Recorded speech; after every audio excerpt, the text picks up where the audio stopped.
Hello, students. Today we are going to discuss a topic called Central Dogma of Molecular Biology. Central Dogma of Molecular Biology. What is this dogma? Any non controversial principle or theory is called dogma. Any non controversial theory or principle is called dogma. So, in molecular biology, a principle or theory was proposed by Francis Crick. So, this was proposed by Francis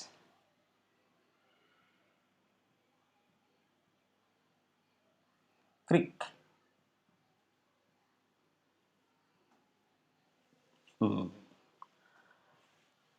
And according to this theory, okay, you can see here DNA is the master copy and it sends the information, that is genetic information, in the form of RNA, which is called working copy, and this formation of RNA from DNA is called transcription. And now this RNA is carrying genetic information for a particular trait, and that trait has to be translated. So this RNA information is translated in the form of a protein, that is a polypeptide chain. So this formation of protein with the help of RNA is called translation, because this polynucleotide information present in the form of RNA is translated into a polypeptide information protein. So that's why we can see that this flow is okay, unidirectional flow of information. So the information which is actually present in DNA is translated into a protein with the help of the working copy RNA. But what about this one? Means what here DNA is having one more property, that it can produce daughter DNAs also. And this formation of daughter DNAs from DNA is called replication. Is called replication. And when does this replication occurs? And this replication occurs at the time of cell division. And you know that in cell division there are two important phases: interphase and okay, divisional phase, that is M phase. And during interphase we know that there are three subphases: G1, S, and G2 phases. And during that S phase replication occurs. So this is okay, is applicable to all cellular organisms. But exception to this was proposed by H. Temin and D. Baltimore.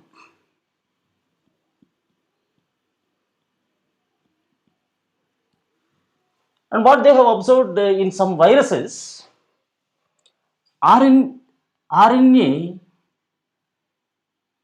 will produce DNA. That means you have to understand that in some viruses, they have one special enzyme called reverse transcriptase enzyme, and with the help of that enzyme, they synthesize DNA from the strand of RNA. and this is called reverse transcription.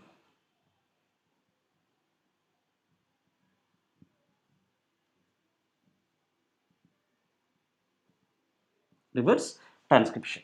So now they have modified this central dogma like this. Means what? According to the central dogma proposed by Francis Crick, it is showing unidirectional flow, but here it is showing bidirectional flow. Means what? The RNA of the virus, with the help of the enzyme reverse transcriptase, will undergo reverse transcription and produces DNA. What DNA? This is viral DNA and sorry, it is viral RNA, and from that viral RNA, viral DNA is formed, and that viral DNA will undergo transcription and produces RNA again, and that RNA will undergo translation and produces proteins. What proteins? Viral proteins. And these viral proteins are assembled to make the capsid of the virus, and this DNA is producing what? RNA, which is the genetic material of the virus. I hope you're understanding, because RNA cannot undergo replication. So RNA cannot produce its copies. So for the production of RNA copies, DNA is required. That's why what viral RNA is doing, it is producing a DNA in the host cell.